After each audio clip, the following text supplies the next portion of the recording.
Hi friends, good morning. ಭಾನುವಾರದ mini ಬ್ಲಾಗ್ಗೆ ನಿಮ್ಮೆಲ್ಲರಿಗೂ ಸ್ವಾಗತ. ಇವತ್ತು ಬೆಳಗ್ಗೆಯಿಂದನೇ ಸ್ವಲ್ಪ ಫ್ರೀ ಮಾಡಿಕೊಂಡು ಮನೇಲಿ ಕೆಲಸಗಳಿತ್ತು. ಸೊ ಹಾಗಾಗಿ ಎಲ್ಲನ ಮುಗಿಸ್ಕೊಳ್ತಾ ಇದ್ದೆ.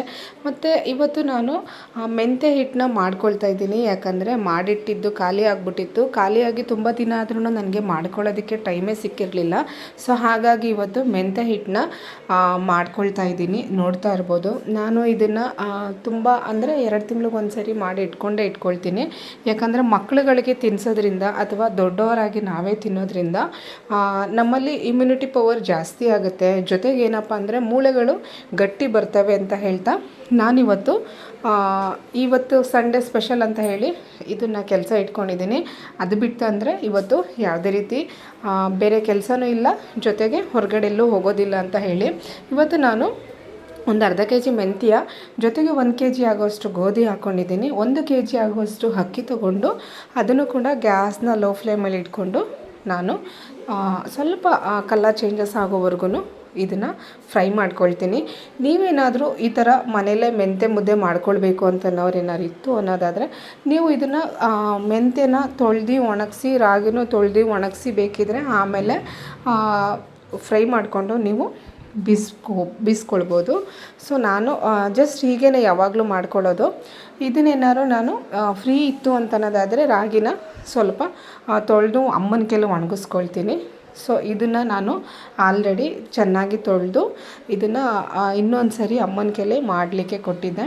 ಸೊ ಅಮ್ಮನೂ ಕೂಡ ನನಗೆ ಇನ್ನೊಂದು ಸರಿ ಮಾಡಿಕೊಟ್ರು ರಾಗಿನ. ಯಾಕಂದರೆ ರಾಗಿನ ಎಷ್ಟೇ ತೊಳೆದು ಒಣಗಾಕಿದ್ರೂ ಅದು ಜಾಲಿಸ್ಬೇಕು, ಇಲ್ಲ ಅಂತಂದರೆ ಒಣಗಿಸ್ಬೇಕು. ಹಾಗಿದ್ರೇ ಅದರಲ್ಲಿ ಸಣ್ಣ ಸಣ್ಣ ಕಲ್ಲುಗಳಿದ್ರು ಅದು ಹೋಗೋದು ಅಂತ ಹೇಳ್ತಾ ಇವಾಗ ರಾಗಿನ ಚೆನ್ನಾಗಿ ಅಮ್ಮನ ಹತ್ರ ಒಣಗಿಸ್ಕೊಂಡಿದ್ದೆ. ಇವಾಗ ಅದನ್ನು ಕೂಡ ಕೆಂಪು ಬಣ್ಣ ಸ್ವಲ್ಪ ಚೇಂಜಸ್ ಆಗೋದ್ರೆ ಸಾಕು ಇದು. ಯಾಕಂದರೆ ಬಿಸಿಲಿದ್ದಿದ್ರೆ ಹಾಗೆ ಒಣಗಾಕಿ ಬೀಸ್ಬಾರ್ದಾಗಿತ್ತು. ಬಿಸಿಲಿಲ್ವಲ್ಲ, ಸೊ ಇವತ್ತಂತೂ ಮಳೆ ಬರೋ ಥರನೇ ಇತ್ತು. ಹಾಗಾಗಿ ನಾನು ಬಿಸಿ ಮಾಡ್ಕೊಂಡ್ಬಿಟ್ಟೆ. ಮನೆಯಲ್ಲಿ ಬಾಣ್ತಿಯರು ಅಥವಾ ಏಜ್ ಪರ್ಸನ್ನು ಮಕ್ಕಳಿತ್ತಂದರೆ ಈ ಥರ ಒಂದು ಮುದ್ದೆನ ಮಾಡ್ಕೊಳ್ಳಿ. ಹೇಗಿದ್ದರೂ ಮುದ್ದೆ ತಿನ್ನೋರು ಇತ್ತು ಅಂದರೆ ಬರೀ ರಾಗಿ ಜೊತೆನೇ ಇದನ್ನು ಮಿಕ್ಸ್ ಮಾಡಿಕೊಂಡ್ರೆ ಸಾಕು. ನೀವು ತುಪ್ಪ ಮಿಕ್ಸ್ ಮಾಡಿಕೊಂಡು ಇದನ್ನು ಡೈಲಿ ತಿನ್ಬೋದು, ಅಥವಾ ಡೈಲಿ ಮಾರ್ನಿಂಗು ಈವ್ನಿಂಗು ತಿಂದರೆ ಇನ್ನೂ ಕೂಡ ಸ್ಟ್ರೆಂತ್ ಜಾಸ್ತಿ ಇರುತ್ತೆ. ನಾನು ಸ್ವಲ್ಪ ಬಾದಾಮಿ ಹಾಕ್ಕೊಂಡು ಅದನ್ನು ಕೂಡ ಸ್ವಲ್ಪ ಗ್ಯಾಸ್ನ ಲೋ ಫ್ಲೇಮಲ್ಲಿ ಇಟ್ಕೊಂಡು ಫ್ರೈ ಮಾಡ್ಕೊಳ್ತೀನಿ. ಇವಾಗ ಎಲ್ಲ ಕೂಡ ಫ್ರೈ ಮಾಡಾಯಿತು. ಈಗ ಬಿಸಿ ಎಲ್ಲ ಆರಬೇಕು, ಮಿಲ್ ಮಾಡಬೇಕು ಅಂತಂದರೆ ಹಾಗಾಗಿ ನಾನು ಫ್ಯಾನ್ ಹಾಕ್ಕೊಂಡು ಈ ಥರ ಒಣಗಿಸ್ಕೊಳ್ತಾ ಇದ್ದೀನಿ. ಬಿಸಿಯಾಗೇ ಕೊಟ್ಟರೆ ಹಿಟ್ಟು ಅಷ್ಟೊಂದು ಚೆನ್ನಾಗಿ ಬರಲ್ಲ. ಯಾಕಂದರೆ ನಾವು ಇದನ್ನು ಸ್ಟೋರ್ ಮಾಡ್ಕೋಬೇಕು ಅಂತಂದರೆ ಅದು ತುಂಬಾ ಪುಡಿಯಾಗಿರಬೇಕು ಹೊರತು ಅದು ಗಟ್ಟಿ ಥರ ಆಗಬಾರ್ದು. ನಾನು ಡೈರೆಕ್ಟಾಗಿ ಹಾಗೆ ಮಿಲ್ ಕೊಟ್ಟರೆ ಅದು ಬಿಸಿಯಾಗಿ ಇರುತ್ತಲ್ಲ, ಸೊ ಹಾಗಾಗಿ ಚೆನ್ನಾಗಿ ಬರಲ್ಲ. ಇದು ಫ್ರೈ ಮಾಡ್ಕೊಂಡ ನಂತರ ಒಂದು ಅರ್ಧ ಗಂಟೆ ಇಲ್ಲ 3/4 ಗಂಟೆ ಹೊರಗಡೆ ಇದನ್ನು ಗಾಳಿಗೆ ಆಡಲಿಕ್ಕೆ ಬಿಟ್ಟರೆ ಸಾಕು. ಅಷ್ಟರಲ್ಲಿ ನಾನು ಸ್ವಲ್ಪ ಸಾಂಬಾರು ಮಾಡ್ಕೊಂಬಿಡೋಣ ಅಂತ ಅಂದ್ಕೊಂಡಿದ್ದೆ. ಆವಾಗ ಹುರುಳಿಕಾಳು ಸಾಂಬಾರೇ ಬೇಕಂತ ಕೇಳ್ತಾ ಇದ್ರಲ್ಲ, ಸೊ ಹಾಗಾಗಿ ನಾನು ಜಸ್ಟ್ ಒಗ್ಗರಣೆ ಹಾಕ್ಕೊಂಡು ಹುಳಿ ಖಾರ ಮಾಡ್ಕೊಳ್ತಾ ಇದ್ದೀನಿ. ಒಂದು ಟೊಮೊಟೊ, ಕರಿಬೇವು, ಸಾಸಿವೆ ಜೊತೆಗೆ ಬೆಳ್ಳುಳ್ಳಿ ಹಾಕ್ಕೊಂಡು ಫ್ರೈ ಮಾಡ್ಕೊಳ್ತಾ ಇದ್ದೀನಿ. ಫ್ರೈ ಮಾಡ್ಕೊಂಡಾದ ನಂತರ ನಾನು ಹುರುಳಿಕಾಳನ್ನ ಆಲ್ರೆಡಿ ಚೆನ್ನಾಗಿ ಬೇಯಿಸಿ ಇಟ್ಕೊಂಡಿದ್ದೆ. ಆ ನೀರನ್ನ ಈ ಥರ ಈ ಫ್ರೈ ಮಾಡ್ಕೊಂಡಿರೋ ಗೊಜ್ಜುಗೆ ಹಾಕ್ಕೊಳ್ತಾ ಇದ್ದೀನಿ. ಈ ಥರ ಮಾಡ್ಕೊಳ್ಳೋದ್ರಿಂದ ಯಾವುದೇ ರೀತಿ ಖಾರ ರುಬ್ಬೋದು ಬೇಡ. ಜೊತೆಗೆ ಮುದ್ದೆ ಅಥವಾ ಪಲ್ಯ ಅಂತಿದ್ದಾಗ ತುಂಬಾ ಚೆನ್ನಾಗಿ ಬರುತ್ತೆ ಸಾಂಬಾರು. ನೀವು ಯಾರಾದರೂ ಲೈಕ್ ಮಾಡ್ತೀರ ಅನ್ನೋದಾದರೆ ಈ ಥರ ಒಂದು ಸಾಂಬಾರನ್ನ ಕ್ವಿಕ್ಕಾಗಿ ಮಾಡ್ಕೊಳ್ಬೋದು. ಅಷ್ಟರಲ್ಲಿ ನಾನು ಪಲ್ಯಕ್ಕೆ ಅಂತ ಹೇಳಿ ರೆಡಿ ಮಾಡ್ಕೊಂಬಿಡೋಣ, ಸಾಂಬಾರು ಕೂಡ ಕುದೀತಾ ಇರುತ್ತೆ ಅಂತ ಹೇಳಿ ಒಂದು ಬಾಣಲಿಗೆ ಒಂದು 2 ಟೇಬಲ್ ಸ್ಪೂನ್ ಆಗೋಷ್ಟು ಎಣ್ಣೆ ಜೊತೆಗೆ ಸಾಸಿವೆ ಹಾಕ್ಕೊಂಡು ಒಂದು ದಪ್ಪ ಸೈಜ್ ಆಗುವಂತಹ ಒಂದು ಈರುಳ್ಳಿನ ಸಣ್ಣದಾಗಿ ಕಟ್ ಮಾಡಿ ಇಟ್ಕೊಂಡಿದ್ದೆ. ಅದನ್ನು ಕೂಡ ಒಗ್ಗರಣೆ ಹಾಕ್ಕೊಳ್ತಾ ಇದ್ದೀನಿ. ಜೊತೆಗೆ ಸ್ವಲ್ಪ ಕರಿಬೇವು ಮತ್ತು ಹಿಂಗು ಹಾಕ್ಕೊಂಡಿದ್ದೀನಿ. ಕರಿಬೇವು ಆದ ನಂತರ ನಾನು ಒಣಮೆಣ್ಸಿನ್ಕಾಯಿನ ಒಗ್ಗರಣೆಗೆ ಹಾಕ್ಕೊಂಡಿದ್ದೀನಿ.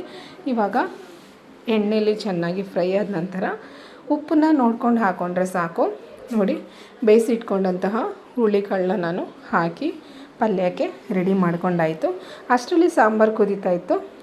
1ರಿಂದ 1.5 ಟೇಬಲ್ ಸ್ಪೂನ್ ಆಗುವಷ್ಟು ಸಾಂಬಾರು ಪೌಡರ್ನ ಹಾಕ್ಕೊಂಡು ಅದು ಕೂಡ ರೆಡಿ ಆಗ್ತಾಯಿತ್ತು. ಅಷ್ಟರಲ್ಲೇ ನಾನು ಕಾಯಿ ತುರಿ ಇತ್ತಲ್ಲ ಅದನ್ನು ತುರ್ಕೊಳ್ತಾ ಇದ್ದೆ. ಎರಡಕ್ಕೂ ಇವಾಗ ಕೊತ್ತಂಬರಿ ಸೊಪ್ಪು ಮತ್ತು ಸ್ವಲ್ಪ ಕೊಬ್ಬರಿ ತುರಿನ ಹಾಕ್ಕೊಳ್ತಾ ಇದ್ದೀನಿ. ಯಾಕಂದರೆ ಕಾಯಿಗಿಂತ ಕೊಬ್ಬರಿ ಹಾಕ್ಕೊಂಡ್ರೆ ಇನ್ನೂ ತುಂಬ ಟೇಸ್ಟ್ ಆಗಿರುತ್ತೆ ಅಂತ ಹೇಳಿ. ಇವಾಗ ಪಲ್ಯನೂ ರೆಡಿ ಆಯಿತು, ಜೊತೆಗೆ ಸಾಂಬಾರು ರೆಡಿ ಆಯಿತು. ನೋಡ್ತಾ ಇರ್ಬೋದು, ಕ್ವಿಕ್ಕಾಗಿ ಮಾಡ್ಕೊಳ್ತೀನಿ ಅಂದರೆ 10 ನಿಮಿಷದಲ್ಲಿ ನಾವು ರೆಡಿ ಮಾಡ್ಕೊಳ್ಬೋದು. ಅಷ್ಟರಲ್ಲಿ ನಮ್ಮದು ಹಿಟ್ಟು ಕಳಿಸಿರೋದು ಬಂತು. ಇವಾಗ ಮುದ್ದೆಗೂ ಕೂಡ ರೆಡಿ ಮಾಡ್ಕೊಂಬಿಡೋಣ ಅಂತ ಹೇಳಿ ನಾನು ಒಂದು ಪಾತ್ರೆಗೆ 1-2 ಲೋಟ ಆಗೋಷ್ಟು ನೀರು ಹಾಕ್ಕೊಂಡು ಸ್ವಲ್ಪ ಪೌಡರ್ ಹಾಕ್ಕೊಂಡು ಇದು ಚೆನ್ನಾಗಿ ಕುದಿ ಬರೋವರೆಗೂ ಇದನ್ನು ಗ್ಯಾಸ್ನ ಲೋ ಫ್ಲೇಮಲ್ಲೇ ಇಟ್ಕೊಂಡು ಬೇಯಿಸ್ಕೊಂಡಿದ್ದೆ. ಇವಾಗ ಚೆನ್ನಾಗಿ ಕುದಿ ಬರ್ತಾಯಿದೆ. ಇವಾಗ ಹಸಿಟ್ಟು ಹಾಕ್ಕೊಂಡು ಚೆನ್ನಾಗಿ ಮುದ್ದೆ ಎಷ್ಟು ಚೆನ್ನಾಗಿ ಬರುತ್ತೋ ಅಂತಂದರೆ ಗಂಟಿಲ್ದಿರೋ ಥರ ಮಾಡ್ಕೊಳ್ಳಿ. ಯಾಕಂದರೆ ಮೆಂತ್ಯ ಹಿಟ್ಟಾದರೆ ಅದು ನಾರ್ಮಲ್ಲು ರಾಗಿ ಮುದ್ದೆಗಿಂತ ಸ್ವಲ್ಪ ಗಂಟು ಜಾಸ್ತಿ ಬರುತ್ತೆ. ನೋಡಿಕೊಂಡು ಮಾಡ್ಕೊಳ್ಳಿ. ನೋಡಿ, ನೀವು ಬೇಕಂದರೆ ತುಪ್ಪ ಕೂಡ ಮಿಕ್ಸ್ ಮಾಡ್ಕೊಳ್ಬೋದು. ಈಗಲಾದರೂ ಮಾಡ್ಕೊಳ್ಬೋದು ಅಥವಾ ಇದಾದ ನಂತರ ಬೇಕಾದ್ರೂ ಮಾಡ್ಕೊಳ್ಬೋದು. ಇವಾಗ ಗ್ಯಾಸ್ನ ಲೋ ಫ್ಲೇಮಲ್ಲಿ ಇಟ್ಕೊಂಡು ಒಂದು 5 ನಿಮಿಷ ಇದನ್ನು ಬೇಯಕ್ಕೆ ಬಿಟ್ಬಿಡಿ. ಯಾಕಂದರೆ ಸ್ವಲ್ಪ ಚೆನ್ನಾಗಿ ಬೆಂದ್ರೇ ಇದು ಚೆಂದ. ಇಲ್ಲ ಅಂದರೆ ಇದು ಸಾಫ್ಟಾಗಿ ಬರೋಕ್ಕಿಂತ ಹೆಚ್ಚಾಗಿ ಸ್ವಲ್ಪ ನೀರು ಬಿಟ್ಕೊಂಡ್ಬಿಡುತ್ತೆ ಅಂತ ಹೇಳಿ. ಇವಾಗ ಮುದ್ದೆ ಎಲ್ಲ ರೆಡಿ ಆಯಿತು. ಈಗ ನಾನು ಮುದ್ದೆಗೆ ತುಪ್ಪ ಏನೂ ಮಿಕ್ಸ್ ಮಾಡ್ತಾಯಿಲ್ಲ, ಹಾಗೆಯೇ ಮುದ್ದೆ ರೆಡಿ ಮಾಡಿಕೊಂಡೆ. ನೋಡ್ಬೋದು ಎಷ್ಟು ಚೆನ್ನಾಗಿ ಬಂದಿತ್ತು ಅಂದರೆ. ಕಹಿ ಇರುತ್ತೆ ಯಾವಾಗಲೂ ಮೆಂತ್ಯ ಮುದ್ದೆ. ನೀವು ಕೂಡ ನೋಡಿ ಟ್ರೈ ಮಾಡಿ. ಎಷ್ಟೇ ಕಹಿ ಇದ್ರೂ ಅಷ್ಟೇ ಕೂಡ ಹೆಲ್ತಿಯಾಗಿ ಇರುತ್ತೆ ಅಂತ ಹೇಳಿ ನನ್ನ ಮಗನಿಗೆ ಮುದ್ದೆ ತಿನ್ನಿಸ್ತಾ ಇದ್ದೀನಿ. ನನ್ನ ಮಗ ತುಂಬ ಚೆನ್ನಾಗಿ ಮುದ್ದೆ ತಿಂತಾನೆ ನನ್ನ ಮಗಳಿಗೆ ಕಂಪೇರ್ ಮಾಡಿದ್ರೆ. ಸೊ ಹಾಗಾಗಿ ಅವನಿಗೂ ನಿದ್ದೆ ಬಂದಿತ್ತು. ಬೇಗ ಊಟ ಮಾಡಿ ತುಪ್ಪ ಹಾಕ್ಕೊಳ್ಬೋದಿತ್ತು, ನಾನು ತುಪ್ಪ ಹಾಕ್ಕೊಂಡಿಲ್ಲ. ನೀವು ಬೇಕಿತ್ತಂದರೆ ತುಪ್ಪ ಹಾಕ್ಕೊಳ್ಳಿ ಅಂತ ಹೇಳ್ತಾ ಇವತ್ತಿನ ವಿಡಿಯೋ ನಿಮ್ಮೆಲ್ಲರಿಗೂ ಇಷ್ಟ ಆಗಿದೆ ಅಂತ ತಿಳ್ಕೊಳ್ತೀನಿ. ಇಷ್ಟ ಆಗಿದರೆ ದಯವಿಟ್ಟು ನನ್ನ ಫೇಸ್ಬುಕ್ ಐಡಿನ ಫಾಲೋ ಮಾಡಿ ಅಂತ ಹೇಳ್ತಾ ಇದ್ದೀನಿ. Thank you for Sunday.